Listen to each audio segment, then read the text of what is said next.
Mr. President, last week, Leader Schumer came to the floor to announce, and I quote, "Lowering costs will be Senate Democrats' North Star in 2026, end quote. He continued, and I quote again, "Let me repeat that so that America and our Republican colleagues hear it. Lowering costs will be Senate Democrats' North Star in 2026, end quote. Well, Mr. President, you have to give the Democrats a lot of credit for their nerve, or maybe their case of amnesia. Because to hear Democrats speak lately, you'd think that they have zero memory of the massive affordability crisis that they created. Let's just review for a minute, Mr. President. 5 years ago this week, Democrats were getting ready to pass a massive $1.9 trillion spending bill, no offsets. Their so-called American Rescue Plan, despite warnings that their bill's excessive spending could cause a serious inflation crisis. They passed it anyway. And it helped unleash the worst inflation crisis in 40 years. An inflation crisis whose reverberations are still being felt today. And even as inflation rose and rose again and again and again and again, Democrats either failed to recognize or tried to minimize the problem. Worse, they tried to double down on the strategy. Excessive government spending that helped set off the crisis in the first place. And so Democrats are going to have to forgive me if it's just a little hard to swallow their sudden interest in lowering costs. Mr. President, Democrats, they may talk a good game, but it's Republicans who are actually putting in the work to make life more affordable for the American people. There is no single silver bullet solution to inflation, but since we took control of Washington just over a year ago, we've taken a number of actions to help alleviate the burdens on hardworking Americans. The first step was putting more money in Americans' pockets, which is exactly what we did with the working families' tax cuts.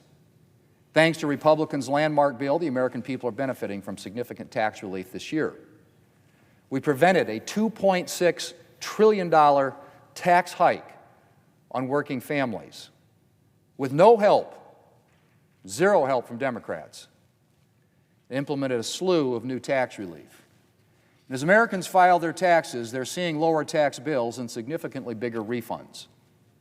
And because Republicans delivered permanent tax relief, working people can count on having more breathing room in their budgets in years to come, enabling them to spend, invest, and save more of their money with confidence for the future. Mr. President, government regulations can actually have a huge impact on costs, whether they're driving up the cost of new housing construction or driving up the cost of your kitchen appliances. That's why Republicans have also put a lot of effort into untangling the web of costly regulations put in place during the Biden administration. Much of that has involved reversing Green New Deal-style rules on everything from appliances to the car you drive. Through the Congressional Review Act process here in Congress, we were able to rescind a number of Biden-era rules impacting households and small businesses. And together with actions taken by the Trump administration, we took aim at Biden-era mandates to force Americans into costly electric vehicles. Rules requiring most new passenger vehicles to be electric in less than a decade, and 35% by this year. Similar requirements for heavy-duty trucks, and the EPA waivers that would have allowed California to impose a de facto electric vehicle mandate on the entire country. Mr. President, thanks to President Trump and Republicans, these EV mandates are a thing of the past. And the American people will have the freedom to choose the vehicle that works for their needs, and importantly, for their budget.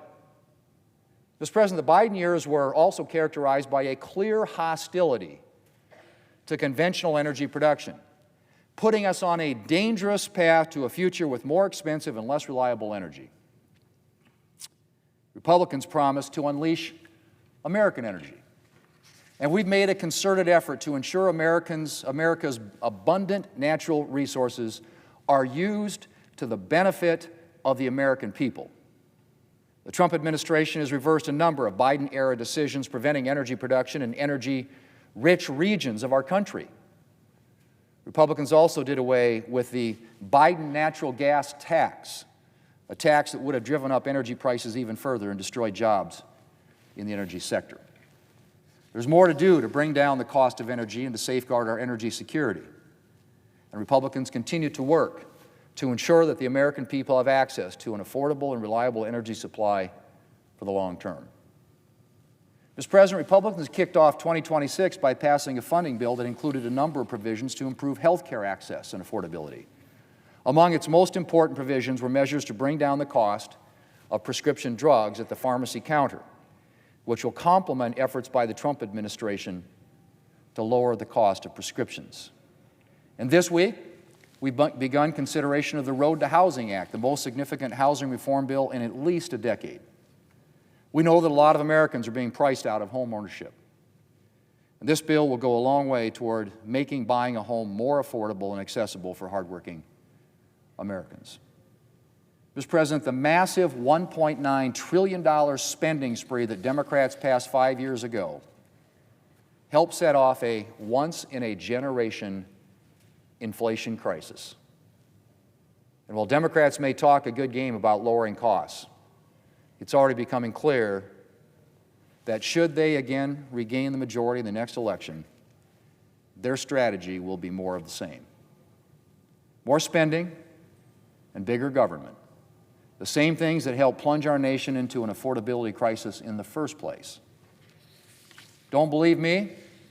Well, just this week, the senior senator from Vermont released legislation that was hailed as a marker for Democrats. What's in it? More spending and bigger government.